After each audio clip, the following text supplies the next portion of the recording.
12월 2018년도 마지막 주일이고요. 오늘은 마태 구약의 마지막 성경인 이 말라기서를 통해서 말씀을 전하려고 합니다. 그래서 1장, 2장, 3장, 4장까지 있는데요.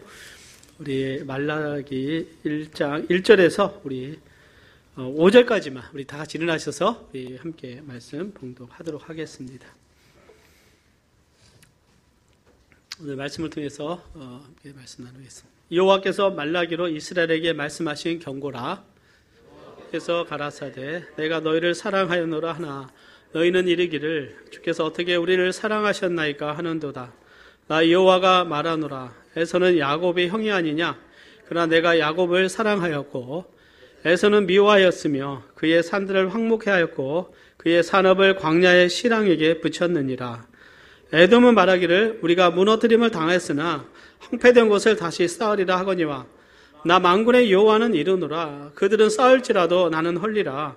사람들이 그들을 일컬어 악한 지경이라 할 것이요 여호와의 영영한 진노를 받은 백성이라 할 것이며 너희는 목도하고 이르기를 여호와께서는 이스라엘 지경 밖에서 크시다 하리라. 아멘.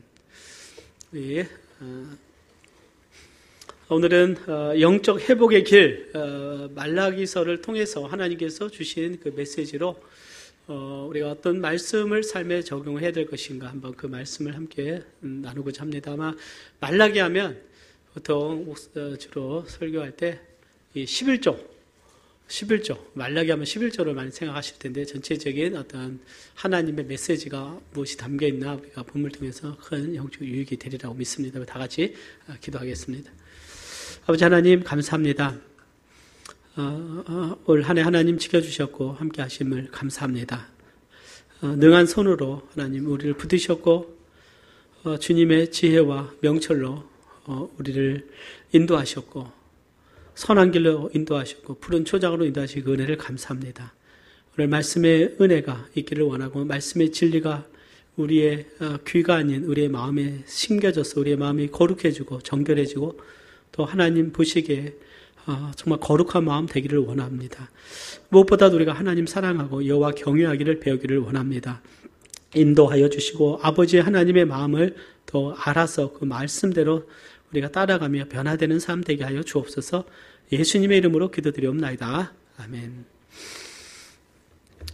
말라기서 전체를 하다 보니까 양이 좀 있을 때 최대한 줄이려고 많이 줄였습니다. 그래서 오늘 말씀을 통해서 주신 의미가 무엇인가 한번 보겠습니다. 말라기서는 구약 시대의 마지막 선지서죠.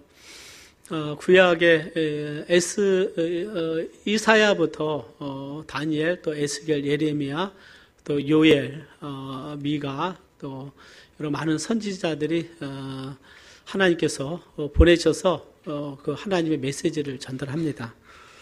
근데 말라기서를 하나님께서 말라기 선지자를 보내셔서 말씀을 하고 난 후에 하나님께서는 구약을 멈추시죠. 400년간 하나님께서 침묵하십니다. 몇 년 동안 침묵하신다고요? 400년 동안. 볼륨을 조금만 올리시면 좋겠습니다. 400년간 침묵하시고 말씀하지 않으세요. 그러니까 하나님의 침묵의 기간이 400년 동안 흐르죠. 그러니까 그리고 나서 하나님께서 침례 요한을 보내시면서 메시아가 이제 오시는 그 때가를 맞이하고 이제 신약이 시작이 됩니다. 그럼 말라기 선지자가 살게 된 기간은 언제냐? 바벨론에서 포로로 돌아온 그 후입니다. 여러분들 그 성경에 보면 하나님께서 이스라엘 백성들을 포로로 보낼 때 약 3차례 정도 보내죠. 다니엘을 통해서 하나님께서 포로로 보내시고 또 에스겔을 통해서 그때 에스겔은 두 번째 포로로 잡혀갈 때 잡혀가게 되고 예레미야 시대 때 또 포로로 잡혀가게 되고요. 그러면서 이제 그 땅에는 아주 그 힘없고 가난하고 어려운 자들만 노인들만 남게 되고 대부분 힘있고 귀족들은 죽거나 다 잡혀간 상황입니다. 그때가 약 BC 605년에서 약 585년 그 정도 될 것입니다. 하나님께서 말씀하신 것은 뭐냐면 70년간의 포로 생활을 마치고 돌아올 것이다.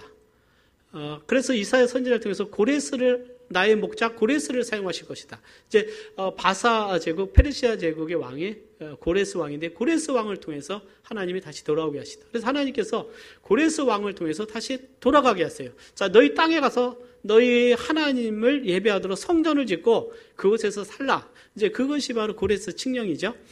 하나님의 말씀하신 대로 이루어지게 됩니다. 그래서 1차는 스룹바벨을 통해서 약 기원전 537년에서 8년 정도에 들어오게 되면서 성전을 건축하게 돼요. 근데 스룹바벨 성전은 이 솔로몬의 성전과 비교해서 아주 보잘것없었어요. 왜냐하면 솔로몬의 그 어떤 화려했던 그 시절에 졌던 성전과 스룹바벨 때는 정말 포로 생활에서 돌아올 때 그 고레스 왕이 준 어떤 그 돈과 또 거기서 지원해 준 곳으로 지니까 그냥 초라한 거예요. 그러니까 그걸 보고 과거에 솔로몬의 성전을 봤던 자들은 막 눈물을 흘리면서 애통해하는 거예요. 네? 우리의 영광, 하나님의 영광 이 정도밖에 안 되는가?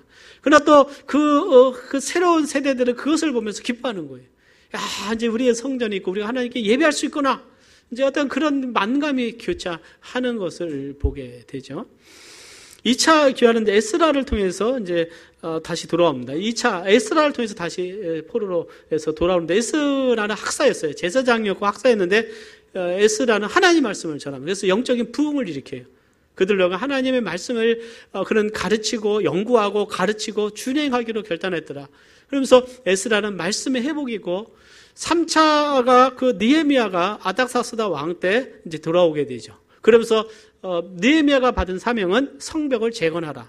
그러니까 성전은 이제 있는데 이 성벽이 없는 거예요. 그러니까 굉장히 그 예루살렘의 황폐가 되고 너무나 어떤 모양 자체가 황폐화되고 불타고 없는 거예요. 그래서 뭐 성벽을 지으려고 해도 엄두가 안 나는 거예요. 너무 그들에게는 어떻게 그런 힘이 없었습니다. 하나님께서 아닥사스다 왕을 사용하셨고 또 그 누굽니까? 그 느헤미야를 사용하시는 거예요.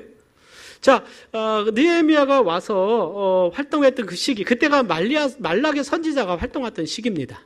그러니까 포로로 돌아온 이후에 그때 성전도 짓고 또 성벽도 재건했는데 그때 하나님께서 말라기를 보내셔서 메시지를 선포하시는 거예요. 자, 느헤미야가 성벽을 재건하고 나서요, 그들 가운데 부흥이 일어나죠. 하나님의 말씀을 전할 때 백성들이 막 그 말씀을 들으면서 눈물을 흘리고 회개하고 하나님께로 돌아오는 통회하면서 회개 운동이 일어나게 됩니다. 자, 그리고 나서 느헤미야는 이제 페르시아로 다시 가게 돼요. 그리고 1년 후에 다시 또 오게 되니까 오게 와서 보니까 또 영적으로 아주 그 나라가 지금 또 세상으로 돌아가고 있어요. 그들 가운데 이방 여인과 데려다가 결혼하기도 하고 하나님께서 아주 그걸 미워하셨어요. 왜냐? 이방 여인과 결혼하면 이방 여인을 결혼하는 것이 이방을 우상을 숭배하는 그 우상이 들어오는 거예요. 솔로몬이 그랬고 또 그 아합 왕이 그 이세벨이 이방 여인이었어요. 이세벨이 이방 여인이었어요. 그러니까 얼마나 이스라엘 백성들을 그 죄를 범하게 했습니까? 네?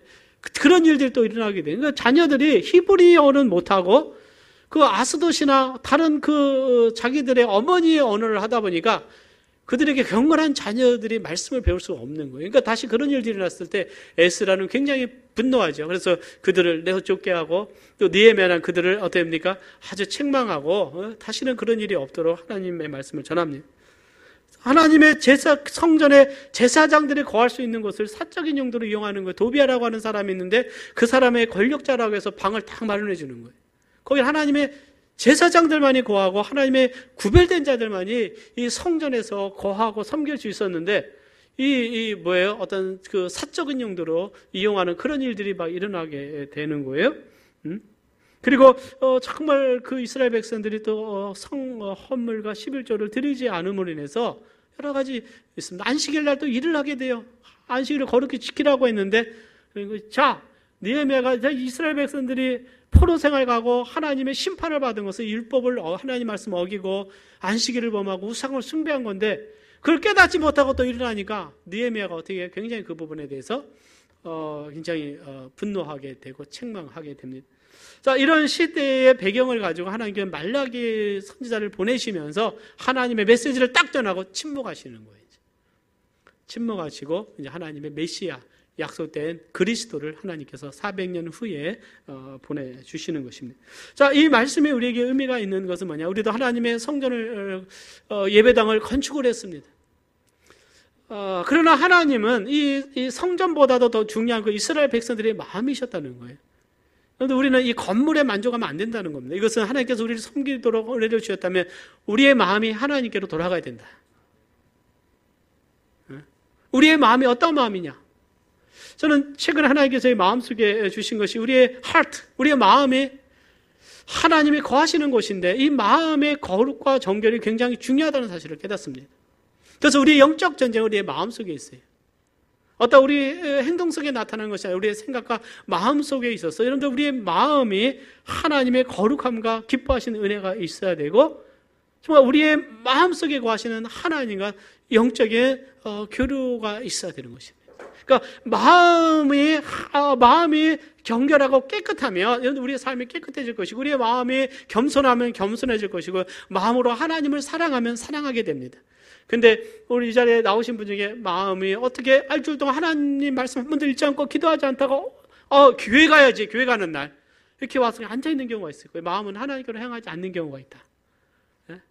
물론 앉을 수도 있지만 그러나 때로는 내 마음속에 세상적인 것을 사랑했다가 하나님보다 있는데 그것을 어떻게 갖고 오는 경우도 있을 것입니다. 그러니까 하나님은 이스라엘 백성들의 마음을 원하셨어요. 자, 오늘 하나님께서 이스라엘 백성들과 대화하는 5가지 질문을 통해서 오늘 우리에게 말씀합니다. 첫째, 오늘 하나님께서 이스라엘 백성들에게 하신 말씀이 나는 너희를 사랑했다. 첫 번째예요. 그래서 우리는 하나님의 사랑을 감사해야 됩니다. 내가 너를 사랑했다. 자, 2절 말씀 보니까요. 여호와께서 가라사대 내가 너희를 사랑하였노라. 내가 I love you. 내가 너희를 사랑했다. 그런데 그런 경우 있죠. 부모님이 내가 한참 청소년 어떻게 해요? 10대에 무한 질주 그 시대 때 내가 너희를 사랑한다는 아빠가 나를 언제 사랑했어? 엄마가 나를 언제 사랑했어? 근데 그런 경우 있습니까? 없습니까? 우리 부모님들은 다 경험하죠. 우리 다른 아닌 것 같아요. 저만 경험하는 것 같아요. 자, 내가 너를 사랑했다. 그랬더니 이스라엘 백성들이 이런 대답을 해요. 너희는 이르기를 주께서 어떻게 우리를 사랑하셨나이까? 하나님 우리를 어떻게 사랑했습니까? 이거 뭐예요? 하나님 우리를 사랑하지 않았습니다. 자, 그들은 뭘 보았습니까? 하나님 우리를 사랑한 것 같지가 않아요. 왜요? 우리가 정말 이 고생하고 이 땅에 돌아왔는데 농사가 잘 되는 것도 아니고 사업이 잘 되는 것도 아니고 뭔가 우리 눈에 보이는 것은 별로 어떻게 해요? 기대만큼 안 되는 겁니다. 뭔가 내 뜻대로 잘 돼야 되는데 제가 믿음을 가지고 바벨론에서 우리가 돌아와가지고 이곳에서 하나님의 백성으로 살기 위해서 왔는데 눈에 띄는 어떤 외적인 물질적인 축복이나 어떤 그런 것들이 잘 보이지 않을 때 그들은 어떻게 해요? 원론적으로 하나님의 사랑에 의심하게 되는 것이죠. 아마 우리 가운데서도 하나님은 우리를 사랑한다고 했지만 그러나 하나님 한번 보세요. 하나님이 나를 사랑하셨다면 제가 이런 모습이 되겠습니까? 라고 자문하는 경우가 있을 수 있습니다. 과연 하나님이 나를 사랑하셨다면 왜 내 기도 듣지 않으세요? 하나님 나를 사랑하셨다면 왜 나에게는 어려움이 있습니까? 라고 질문을 할 수가 있는 것이죠. 그러나 사랑하는 여러분, 정말 우리가 하나님의 사랑에 대해서 우리는 의심하지 말아야 되는 것이죠. 저는 여러분들 우리 모두가 이곳에 있는 것 자체로 하나님을 예배하고 구원의 은혜를 아는 그 자체로 우리는 하나님의 무한한 영광과 사랑을 받은 자라고 믿습니다. 여러분들 그 하나님 어떤 물질적인 기준으로 한다면 하나님이 가장 사랑했던 독생자 예수 그리스도 하나님이 사랑하지 않으셨을까요? 그렇진 않죠. 인자는 머리 들 곳이 없다고 그랬어요. 막국간에서 구유에서 태어나신 주님. 주님은 하늘로 승전하실 때 이 땅에 남겨둔 것이 아무것도 없었잖아요. 사도 바울 정말 주를 위해 살았지만 그는 배고프고 굶주리고 매를 맞고 그는 죽을 뻔하고 매를 맞고 감옥에 들어가고 그 모진 고난을 당했지만 그러나 누구보다도 하나님은 사도 바울을 사랑하셨고 그를 축복하셨어요. 자, 하나님은 그럼 내가 너를 사랑한 것에 대해서 야곱과 에돔을 비교를 합니다. 자, 여러분들 야곱은 이스라엘의 12지파의 아버지가 야곱이에요. 야곱의 12아들을 통해서 이스라엘 12지파가 형성이 되죠. 그리고 야곱의 이름은 이삭이고 아브라함이 있습니다. 자, 야곱의 형이 에서예요. 에서를 에돔이라고 합니다. 에돔. 따라서 에돔. 자, 에돔입니다. 자, 야곱 에서는요, 자기의 장자권을 팔아서 동생에게 축복을 빼앗긴 자예요. 자, 하나님은 또 야곱을 택하셨습니다. 에서를 택하지 않고 야곱을 택하셔. 어쩌나 하나님의 사랑이 야곱에게 있었던 거예요. 자, 주님 말씀하시기를 나 여호와가 말하노라 에서는 야곱의 형이 아니냐. 그러나 내가 야곱을 사랑하였고 에서는 미워하였으며 그의 산들을 황목해 하였고 그의 산업을 광야의 시당하게 붙였느니라. 자, 하나님의 그 말씀은 무엇이냐면 내가 야곱을 사랑했다. 하나님은 사랑하기 때문에 이스라엘 백성들을 그들의 죄로 인해서 그들을 포로 되게 하셨어요. 하나님은 때로는 사랑하기 때문에 징계하셨습니다. 뭐 하셨다고요? 채찍질 하셨어요. 그 아팠습니다. 무척 아팠죠. 얼마나 그 이스라엘 백성들이 강박했냐면요. 에스겔 선지자가 그 바벨론에서 보니까 그 하나님의 성전에서 이스라엘 백성들이 우상 숭배했던 하나님의 성전 안에서 우상 숭배했던 모습들을 하나님 보여주시면서 내가 이들을 심판한 이유가 여기 있다라고 말씀하고 있죠. 그러나 하나님은 사랑하시기 때문에 이스라엘 유다 민족을 다시 70년 만에 돌아오게 하시는 거예요. 그래서 다시 하나님의 다윗과의 약속, 아브라함과의 약속을 이어가십니다. 멸하시지 않고 다시 돌아오게 하셨어요. 여러분들 그냥 멸하고 끝날 수도 있습니다. 그런데 하나님은 야곱을 사랑하시고 이스라엘 백성을 사랑했기 때문에 다윗의 그 후손들을 통해서 유다를 통해서 하나님께서 그것을 맺어가세요. 그리고 지금 이스라엘 민족이 지금도 있는 것을 보게 됩니다. 자, 근데 에서를 보게 되면 그 에돔 민족이 에서의 후손들입니다. 자, 하나님은요, 이 에서는 내가 황복했다. 그들을 회복시키지 않으셨다는 거예요. 한번 그 지도를 한번 보게 되면, 잠깐 볼까요? 우리가 성지 탐방 때 보면 페트라라고 합니다. 요르단에 페트라가 있죠. 자, 저기에 가서 알게 된 건데, 저 페트라라고 하는 것은 어떤 것이냐면요, 요르단인데, 느바요새 그 나비테안족이 세운 것이죠. 이게 굉장히 세계 불가사의 중에 하나잖아요. 저기 아주 아주 요르단에 굉장히 유명한 명소가 되고 많이 알려진 곳인데, 자, 여기에 땅에 살았던 사람들 에돔 족속이었어요.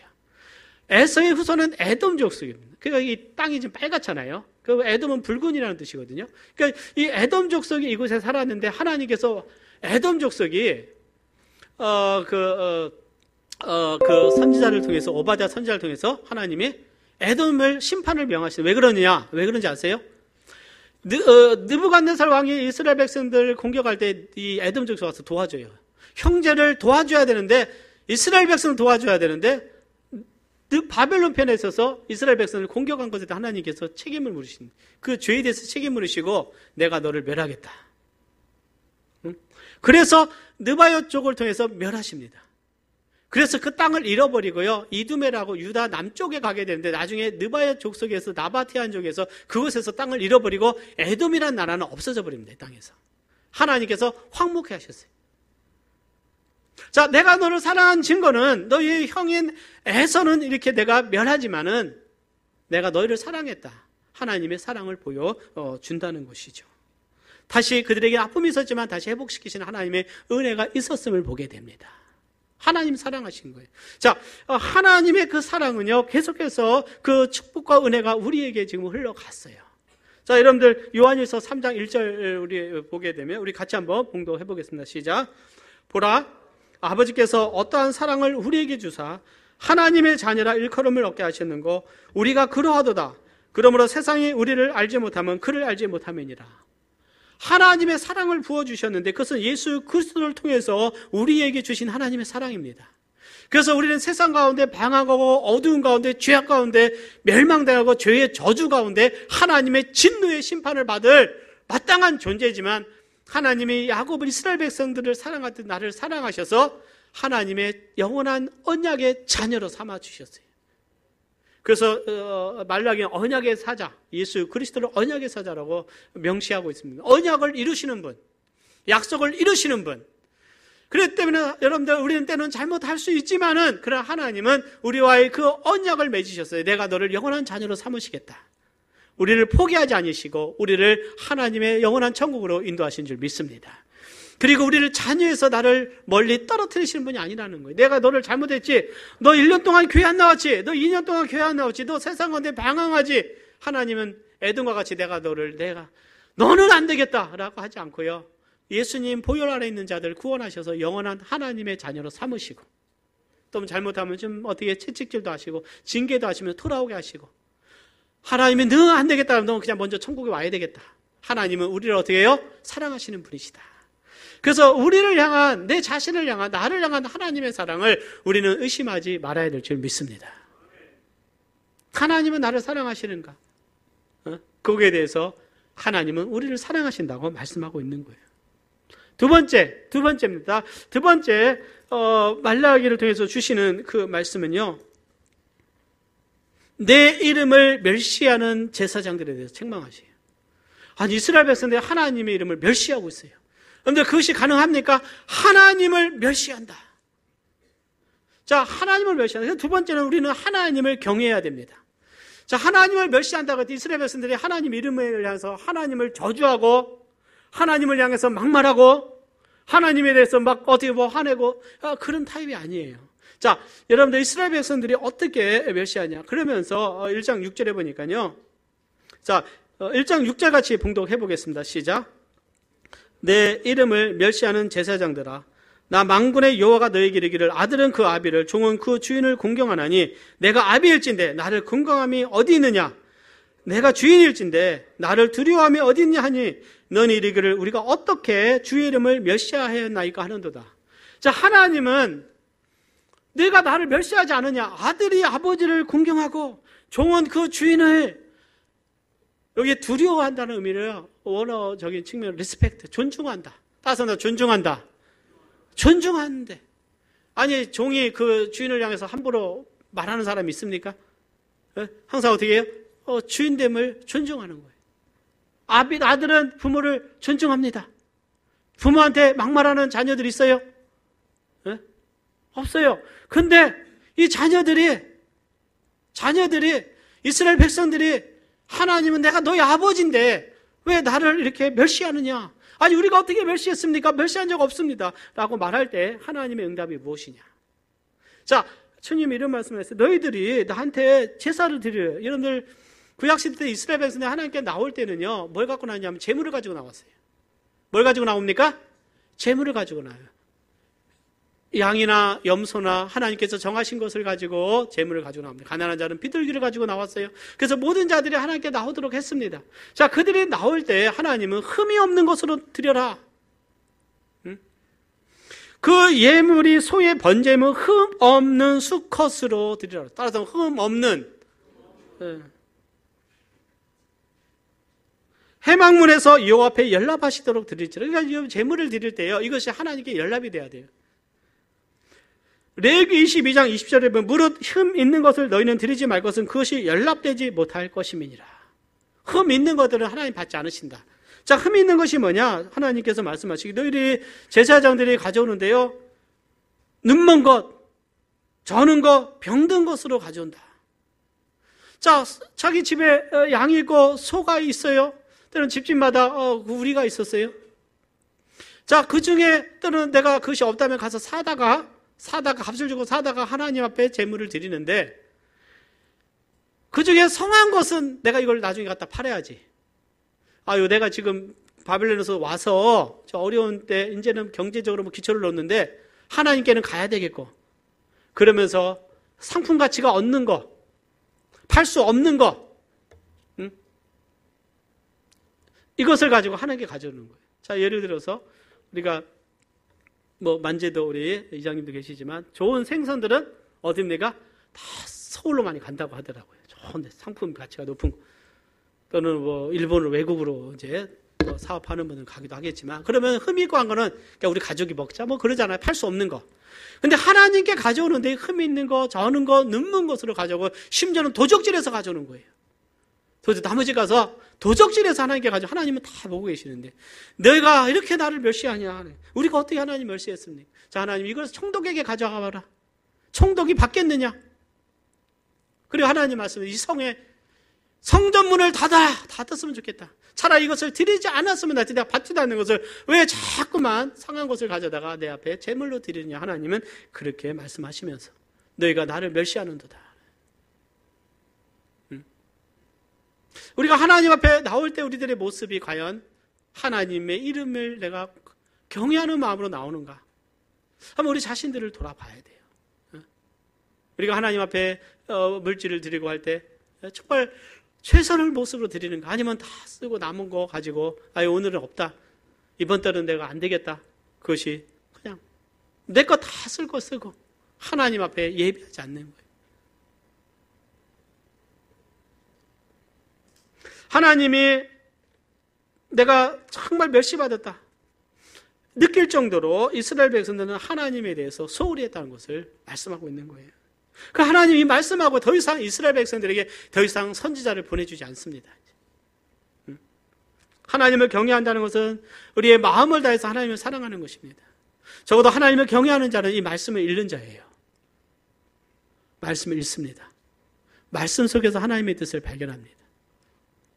이번에 내가 페이스북 보니까 선교사님, 폴킴, 김원배 선교사님 자녀분이 필리핀에서 선교하시는데 올렸더라고요. 자기 장모님이 올해 성경 10독을 하셨다고 다 올리셨어요. 80이신데 10독을 하셨다고.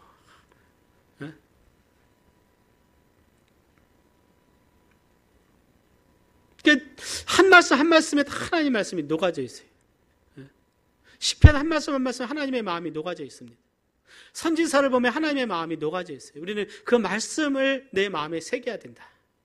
그래서 그 말씀을 가지고 우리가 하나님을 사랑하고 그 말씀 속에서 내가 녹아지고 겸손해지고 우리가 하나님을 경외하는 마음이 있어야 돼요. 자, 이스라엘 백성들이 하나님을 향한 이러한 어떠한 경외하지 않는 하나님을 함부로 대하는 거예요. 입술로는 하나님을 경외한다 하지만 예배를 드릴 때, 제사를 드릴 때는 그들은 그냥 함부로 가장 하나님의 우선순위가 세 번째, 네 번째로 됐다는 것이죠. 그래서 하나님께서는요, 그 다음에 또 그들을 책망합니다. 너희가 나를 모욕하지 않느냐? 너희들이 이방신의 딸과 결혼했다 그랬어요. 너희 거룩을 욕되게 했다. 그래서 하나님께서는 가증하다 그랬어요. 그 일을 가증했다. 그런데 믿는 자들은 믿는 자와 결혼해야 된다고 믿습니다. 자, 하나님께서는요, 왜 이방인과 결혼을 하지 못하느냐? 성경에 보면 하나님은 경건한 자녀를 원하신다 그랬어요. 그래서 느헤미야가 돌아와서 보니까 믿지 않는 자들과 이방인들과 결혼했던 자녀들이 어머니의 그 언어를 따라다 보니까 그 이방 나라의 말을 하고 있는 거예요. 그래서 지금도 유대인들은 어머니가 유대인이 아니면 유대인을 안 치는 것입니다. 성경에 보면요, 그 어미가 누구였더라? 르호보암이 하나님을 따라서 악을 행하는데 그 어미가 누구였더라? 애굽 여인이었어요. 애굽 여인이에요. 애굽 왕의 딸이었습니다. 그 모든 악한 왕들 특징 그 어머니의 이름이 나와요. 그러니까 어머니의 역할이 얼마나 중요한 것인가. 영적인 영향력, 말씀의 영향력, 하나님의 말씀으로 그들이 경건한 자녀가 되도록 하나님의 말씀으로 자녀들을 양육해야 되는 것이죠. 이방인들의 가치가 다시 또 들어오기 시작합니다. 하나님이 그렇게 이스라엘 백성들을 징계하고 선지자를요, 하나님이 계속 보내셨어요. 여러분들 성경에 보면 하나님이 보내신 선지자는 어느 때가 가장 많아요? 이스라엘 백성들이 가장 타락했을 때예요. 멸망당하기 직전부터 해서 그 멸망당하는 상황까지 모든 선지자의 선지자를 다 보내신 거예요, 그때. 모세의 시대 때는 보내지 않고 모세 자체가 하나님의 말씀을 따라 순종했습니다. 그리고 그들은 안식일날 일을 하게 됐다고 그랬어요. 하나님께 구별하지 않습니다. 그래서 하나님은 너희들이 나를 멸시했다, 무시했다. 하나님 무시해서 잘된 백성이 있습니까? 없습니까? 안 되는 거예요. 그래서 여호와를 경외함이 지혜의 근본이 되는 것입니다. 엘리 제사장 그 자녀들 홈리와 비느하스가 그 사사시대 때 하나님의 이름을 욕되게 했잖아요. 제사를 하나님 드리는 제사를 소홀히 했습니다. 하나님이 기뻐하지 않았어요. 나를 존중히 여기는 자를 내가 존중히 여기고 나를 멸시하는 자를 내가 멸시하노라. 여러분들 이 모든 것의 시작은 이 예배로부터 시작된다고 믿습니다. 그래서 우리는 예배를 잘 드려야 돼요. 우리의 삶의 예배를 귀하게 여기시기를 바랍니다. 우리가 드리는 예배는 어떤 예배가 가장 귀한 예배인가? 우리 자신을 하나님 앞에 산제사로 너희 몸을 하나님이 기뻐하시는 거룩한 산제사로 드리라. 우리의 마음을 드리시기를 바라고 우리의 몸을 하나님께 드려서 하나님 앞에 우리 자신을 드릴 때 이것이 참된 예배가 되는 줄 믿습니다. 세 번째는요, 하나님의 공의를 의심하지 말아야 됩니다. 2장 17절에 보면 세 번째 하나님이 그들에게 묻습니다. 왜 나를 괴롭게 하느냐는 거예요. 이스라엘 백성들은 하나님을 괴롭게 하고 있어요. 그러니까 하나님은 인격의 하나님이기 때문에 하나님은 어떻게 해요? 멸시를 당하기도 하고 괴롭기도 합니다. 이사야서 보면 이스라엘 백성들이 하나님을 괴로워했다고 그랬어요.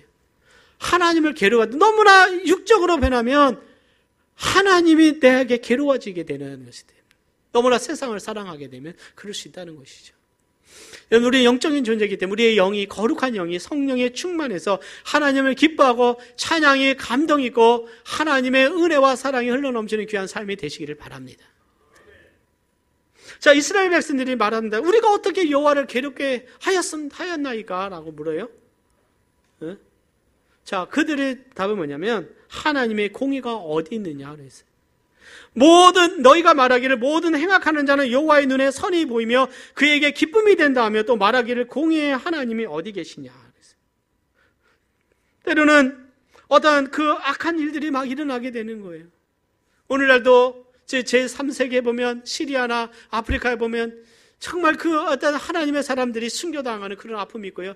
중국에도 지금 기독교 핍박이 엄청 일어나고 있어서 교회가 그냥 그 중국 공안이 와서 교회를 무너뜨리고 크리스찬들 예배드리는 데 와서 그 그리스도인 100명 이상 된 사람들 다 잡아가두고 목회자들을 가두고 선교사님들 추방하고 그 가운데 지금 언론에 나지 않았지만 얼마나 많은 사람들이 핍박을 당하고 있을까? 예? 우리 공의가 어디 있느냐? 오히려 믿는 자들은 그런 가운데서 어렵게 중기 서민들하고 좀 더 가난해지고 어려우신데 믿지 않는 자들은 더 부유해지는 거예요. 세상적인 방법으로 부유해지니까 그럼 하나님의 공의가 어디 있느냐? 그러면서 하나님에 대한 신뢰를 의심하고 있었다. 우리 하나님은요, 우리가 사랑의 하나님을 분명히 알고 있어요. 그러나 하나님은 공의의 하나님이십니다. 공의의 하나님은 어떤 하나님이냐? 하나님은 죄에 대해서 심판하시는 거예요. 그런데 그 하나님께서 바벨론을 사용하셔서 이스라엘 백성 심판하셨지만 바벨론이 이스라엘 백성에 대해서 너무나 과하게 그들이 하나님이 원하시는 것보다 더 과하게 이스라엘 백성들을 괴롭게 하고 그들을 죽이잖아요. 내가 바벨론을 멸하겠다 하나님 말씀하셔요. 그래서 바벨론이 무너지게 됩니다. 하나님께서 그 하나님의 공의는 이제 죄에 대해서 물으시는 거예요.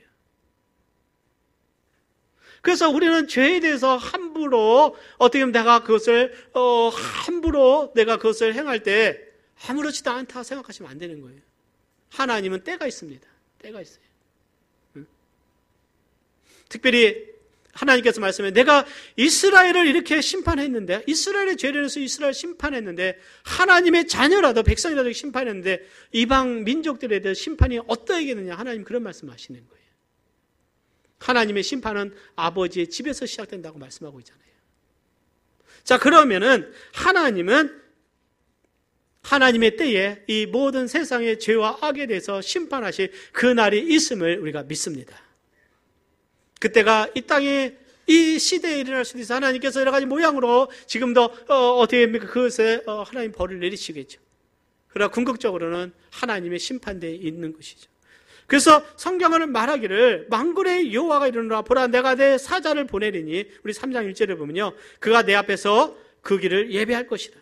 또 너희의 구하는 바 주가 호련히 그 전에 임하리니 곧 너희의 사모하는 바 언약의 사자가 임할 것이다 그랬어요. 하나님은요. 침례 요한을 통해서 예수님의 길을 예배하셨고 예수님이 오셔서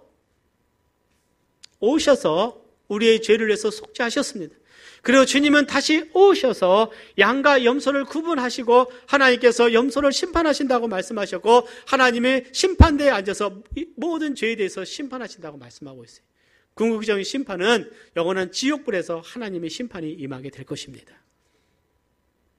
그래서 여러분, 이 땅의 모든 악한 일들에 대해서 우리는 그것에 대해서요, 우리는 정말 기도하고 우리는 하나님께 맡기고 하나님의 공의가 이루어지는 그 날을 우리는 기다려야 되는 거예요.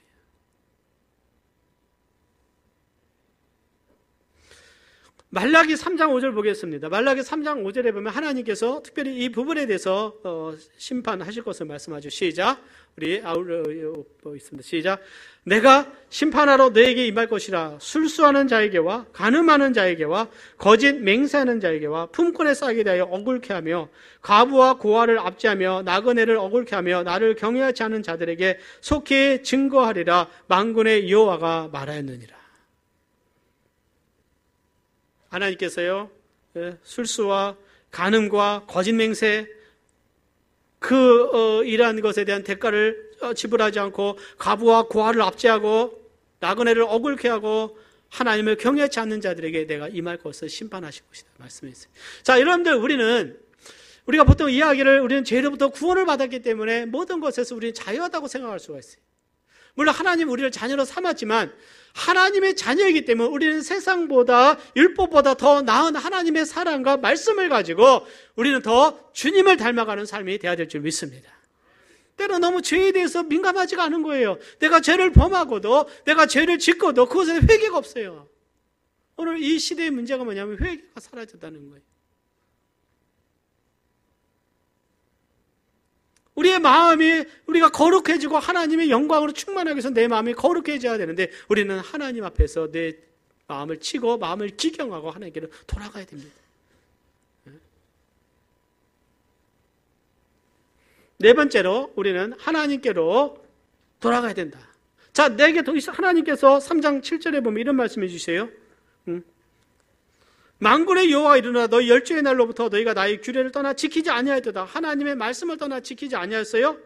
우리 같이 한번 봉독해 보겠습니다. 7절 시작. 그런즉 내게로 돌아오라. 그러면 나도 너희에게로 돌아가리라 하였더니 너희가 이르기를 우리가 어떻게 하여야 돌아가리까 하도다.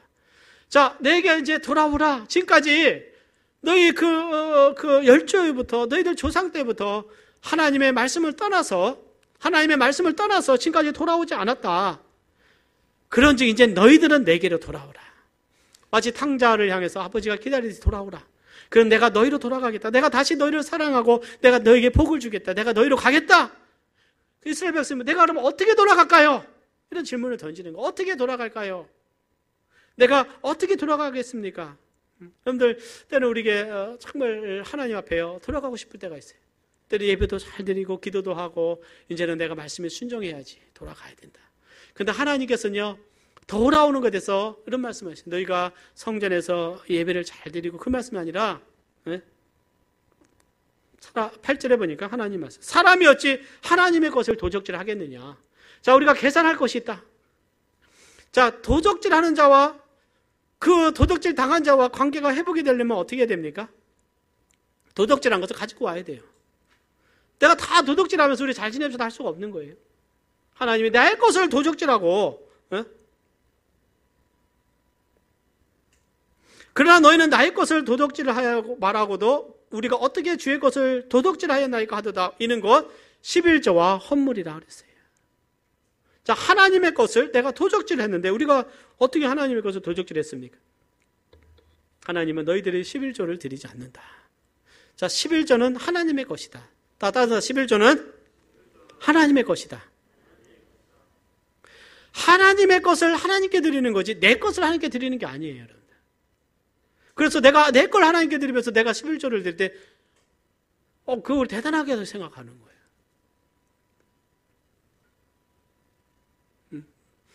어떤 한 형제이 문자가 왔어요. 우리가 집을 팔았는데 수익차가 많이 있어요. 우리 부인 11조 할 수 있도록 기도해달라고 반대하나 봐요. 부인이 돈이 많으니까. 평소 제 월급 때 냈는데 아파트를 팔아갖고 우리 교회 성도님 아닙니다. 참고적으로 기도해 주세요. 그래. 우리 좀 금액이 크니까 갈등합니다. 그러면서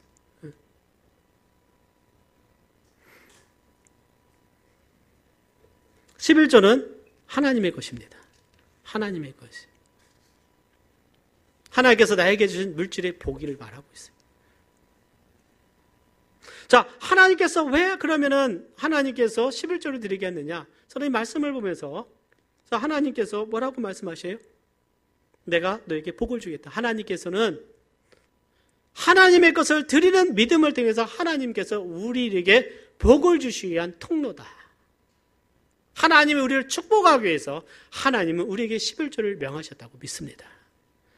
사랑하는 여러분, 11조가 하나님 앞에서 내가 회복되지 않으면 우리 온전히 하나님께 돌아갔다고 말할 수가 없는 거예요. 구원을 받았어요. 하나님의 자녀가 됐어요. 구원받은 건 좋은데 물질 드리기는 아까워요. 이 갈등이 5년, 10년, 처음에 결단하지 못하면 10년, 20년 가게 돼요. 나중에는요, 하나님은 하나님의 것 찾으시는 분인데 몇 배로 찾으신다는 사실 알아야 됩니다. 저는 많이 봤어요, 많이. 그래, 우리 형제님들한테, 자매님들한테 종종 그러지 않는 것 같아요. 11조 생활을 해야 된다고 말합니다. 우리 자녀들에게 철저하게 11조 생활을 해야 된다고 말합니다. 우리 대학생들 아르바이트 하면 하나님께 11조를 드려야 돼요. 아르바이트 하면 11조 생활, 아르바이트는 하는 것 같은데, 그 11조가 1,000원이든 10,000원이든 하나님의 것을 드릴 수 있는 믿음이 있어야 돼요. 어떤 사람들은 11조는 율법이라고 하는 사람들이 있어요. 지금 인터넷에서요, 유튜브에서 그런 사람들이 뜨고 사람들 인기가 좋아요. 율법이 이전에 아브라함이 멜기세덱 하나님의 제사장인 멜기세덱에게 11조를 드렸고요. 야곱이 그가 서원하기를 내가 하나님께 돌아오고 계시면 내가 11조를 하나님께 드리겠습니다. 하나님께 고백을 하고 예수님께서 말씀하시기를 화 있을진저 너희 바리새인이여 너희가 박하와 운양과 모든 채소의 11조를 드리되 공의와 하나님께 대한 사랑은 버리는도다. 그러나 이것도 행하고 저것도 버리지 아니하여야 할지니라. 11조도 잘 드리고 하나님의 공의와 사랑도 행하라. 이 말씀을 하는 거예요. 그 당시에 그 바리새인들은요, 어떻게 해요? 그 박하와 운양과 채소 11조 드리려고 밤새도록 세는 거예요. 그 야채, 채소 같은 거 있잖아요. 그걸 세는 11조. 그런데 실제 삶에서는 하나님의 사랑과 공의를 잊어버리고 그 함부로 하는 거예요. 여러분들, 우리는 하나님의 사랑도 필요하고 하나님께 드림도 필요하고 모든 것이 필요하다고 믿습니다. 네? 내가 하나님의 믿음의 사람이 된다는 건요, 내가 11조를 드리는 거예요. 11조를. 네? 그러지 않으면 아직 하나님께로 온전히 돌아가지 않았습니다. 내게 어떻게 돌아갈까요? 너희들은 나의 도적질을 하고도 네가 어떻게 도덕질을 하겠느냐 말하잖아요. 하나님 이런 말씀합니다. 우리 말라기 3장 10절 시작. 같이 봉독합니다. 시작. 만군의 여호와가 이르노라 너희의 온전한 11조를 창고에 들여 나의 집에 양식이 있게 하고 그것으로 나를 시험하여 내가 하늘 문을 열고 너희에게 복을 쌓을 것이 없도록 붙지 아니하나 보라 그랬어요. 하나님께서 온전한 11조 다 따라 듣는다. 온전한 11조. 온전한 11조. 하나님 앞에 내가 드릴 때 조금 떼어가지고 반만 하거나 60% 70% 남들 부부가 하면 우리 한 사람만 하자. 과연 우리 교회에 온전한 11조를 드리는 분이 많이 있으시겠죠. 네. 그러나 하나님이 아신다. 하나님이 아신다. 우리 하나님 앞에 하나님을 기쁘시게 하는 우리가 되기를 바랍니다. 그럴 때 하나님은 우리에게요, 너희에게 복을 쌓을 곳이 없나 하늘 문을 여시게. 너희 복이라고 하는 것이 단순한 물질의 복이만 아닐까. 우리의 자녀들과 영적인 복과 하나님께서 우리에게 필요한 주시는 놀라운 은혜가 있는 것입니다. 은혜가 있는. 그래서 우리는 믿음으로 살기로 결단하시기를 바랍니다. 다섯 번째는요, 하나님을 섬기는 삶의 소중함을 믿어야 됩니다. 자, 이스라엘 백성들이요, 완악한 말로 하나님을 대적했어요. 그런데 우리가 무슨 말로 주를 대적하였나이까? 우리가 어떻게 주를 대적하였나이까? 라고 이렇게 물어요. 자, 어떻게 대적하냐면 그들이 말하기를 우리가 하나님을 섬기는 것이 헛되다라고 말을 한 거예요. 자, 어떻게 말한 것이 하나님을 대적한 겁니까? 하나님을 섬기는 것이 헛되다. 혹시 우리의 마음속에 내가 하나님을 10년, 20년, 30년 섬겼는데 하나님을 섬기는 것이 헛된 것, 낙심이 찾아올 때가 있죠. 이것은 하나님을 무시하는 것이다. 하나님을 대적하는 것이다. 때는 우리 집사님들, 또 우리 목자님들, 정말 남들보다 앞서, 또 우리 전도사님도 있고요. 뭐 저도 마찬가지입니다. 앞서 더 많은 희생과 헌신이 있습니다. 하다 보니까 정말 지칠 때가 있어요. 육신을 가졌기 때문에. 그 엘리야 선지자가 하나님이 열심히 하다 지쳐가지고 광야 40일을 도망하고 그 호렙산, 시내산 동굴에 숨었어요. 하나님이 네가 왜 여기 있느냐? 빨리 가! 예? 사명을 주시지 않습니까? 예? 우리가 낚시들 때가 있어요. 낚시들 때가. 3장 14절 15절에 보면 이런 말씀 다 같이 한번 봉독하겠습니다. 시작. 이는 너희가 말하기를 하나님을 섬기는 것이었더니 만군의 여호와 앞에 그 명령을 지키며 슬프게 행하는 것이 무엇이 유익하리요. 지금 우리는 교만한 자가 복되다 하며 악을 행하는 자가 창생하며 하나님을 시험하는 자가 화를 면한다 하노라 함이니라. 하나님을 섬기는 것이 어때고요? 그 명령을 지키는 것이 무엇이 유익하냐라고. 하나님에 대한 도전이죠. 교만한 자가 복되다가며 악을 행하는 자가 잘되고 오히려 하나님을 시험하는 자가 화를 면하는 이런 상황을 보게 되면서 하나님을 섬기는 것이 헛되다. 하나님이 너희가 나를 지금 대적하고 있구나 그랬어요. 결코 헛되지 않습니다. 헛되지 않습니다. 하나님은 그 모든 것을 기억을 하세요. 그랬더니요, 그때에 여호와를 경외하는 자들, 이번에 마지막 하나님 말씀하세요. 여호와를 경외하는 자들이 있어요. 그 가운데. 자, 16절에 보니까 하나님을 경외하는 자들이 피차에 말하면 여호와께서 그것을 분명히 들으시고 여호와를 경외하는 자와 그 이름을 존중히 생각하는 자를 위하여 여호와 앞에 있는 기념책에 기록하셨느니라. 사랑하는 여러분, 때로는 믿음 없는 말을 할 때 믿음 있는 말을 할 수 있는 믿음의 성도님이 있으시기를 바랍니다. 하나님을 경외하는 자들은요, 한편에서는 저런 말을 하나님을 경외하는 것이 헛되다, 하나님을 섬기는 것이 헛되다. 그 의미는 뭐예요? 이제 하나님을 섬기지 말자는 거죠. 그랬더니 여호와를 경외하는 자들이 모여서 여호와를 경외하고 하나님을 존중히 생각하는 자를 하나님은 기억하시고 책에 기록하셨다. 믿으시면 아멘 하시기를 바랍니다. 하나님 우리에게 생명의 면류관, 영광의 면류관, 하나님 의의 면류관을 주신다고 말씀하고 있어요. 그랬더니 하나님께서 이제 드디어 나타나 17절에 시작.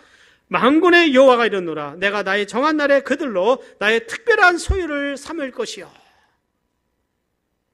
또 사람이 자기를 섬기는 아들을 아낌없이 내가 그들을 아끼리니. 하나님은요, 나를 섬기는 자들을 특별한 소유로 삼고 내가 자기를 섬기는 아들같이 내가 아들을 아끼리니 그때 너희가 돌아와서 의인과 악인이며 하나님을 섬기는 자와 섬기지 아니하는 자를 분별하리라. 하나님은 의인과 악인을 구별하듯이 섬기는 자와 섬기지 아니하는 자를 어떻게 하실 것이다?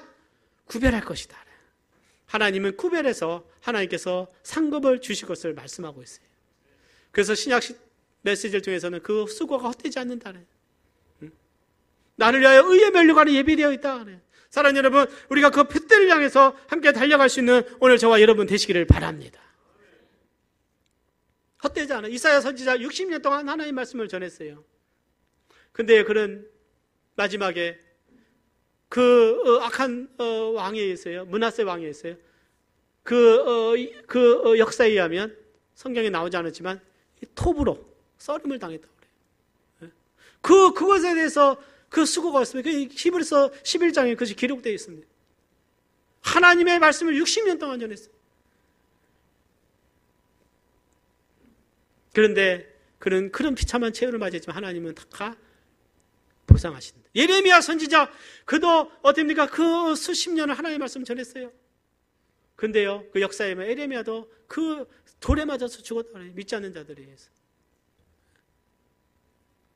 그러나 하나님은 하나님의 사람들을 보내서 일을 하시는 것입니다. 사랑하는 여러분, 우리가 주를 섬길 때 때로 어려운 일도 찾아올 수 있어요. 힘든 일도 찾아올 수 있습니다. 그러나 내가 주의 이름으로 하는 모든 것, 내가 소작에 주의 이름으로 물 한 그릇 줘도 그 상을 잃지 않는다고 주님 말씀하셨습니다. 내가 주를 섬길 때 우리 장년부들 주말에 모셔서 예배당 싹 청소하시고, 학생들 청소, 우리 자매님들 그냥 매주마다 음식 준비하시고, 또 교회가 필요하다 하면 큰 물질로 헌신하시고, 선교사님들 오시면 더 헌신해 주시고, 인간적으로 보면 얼마나 이것이, 인간적으로 보면 얼마나 이거 참 미안하기도 하고, 그래요. 그러나 우리가 하나님을 믿기 때문에, 하나님 믿기 때문에, 하나님은 살아계시기 때문에 하나님의 말씀에 순종해서 기쁨으로 우리 함께 순종하고 내가 복음 전하고 목장 모임하고 제자 훈련 통해서 말씀으로 배우면서 함께 지어져 간다고 믿습니다. 오늘 하나님께서는 우리를 사랑하신 줄 믿습니다. 자, 이것이 오늘 하나님께서 우리에게 주는 메시지예요. 말라기를 통해서. 제가 오늘 나에게 적용할 것이 무엇인가? 내가 하나님을 섬기는 것이 헛되구나 생각하고 혹시 잠깐 빠지려고 했습니까? 더 이상 낙심이 찾아왔어요. 나에게 좋은 유익보다도 주님 잘 섬겼는데 나를 알아주지 않고서 상처 주는 말을 받기도 하고. 그럴 수 있잖아요. 인간이기 때문에 연약함이 있잖아요. 그러나 우리는 오늘 하나님을 바라보기를 원합니다. 하나님 바라봐요. 우리는 하나님을 더 사랑하기를 원합니다. 하나님의 사랑 가운데 거하고. 그리고 하나님께 나올 때 우리는 최선의 것을 가지고 나오자. 병든 걸로 하찮은 것이 아니라 소중한 걸 하나님께 드릴 수 있기를 바랍니다. 우리는 그 소중한 물질을 하나님의 이 예배당 건축할 때 우리가 정말 최선을 다해서 드리는 성도님의 헌신을 하나님이 기억하실 줄 믿습니다. 다 하시는 거예요. 지금도 또 우리가 헌신하고 복음을 위해서, 주의 말씀을 위해서, 주의 이름으로 향하는 모든 것을 귀하게 보십니다. 그리고 하나님의 공의는 이 땅에 이루어질 것입니다. 아멘. 이루어져요. 헤롯 왕, 그가 자기를 높이다가 즉시 하나님이 쳐서 그날 죽는 경우도 있어요. 벨사사 왕, 하나님의 성전에서 기명해서 가져다 술을 마시다가 그날 그 나라가 멸망하고 벨사사 왕이 죽임을 당하잖아요. 하나님이 즉각적인 하나님의 징계도 있지만 그러나 하나님이 오래 기다리는 경우가 있다. 그러나 그것은 우리의 소관이 아니요 하나님이 행하신다고 믿습니다.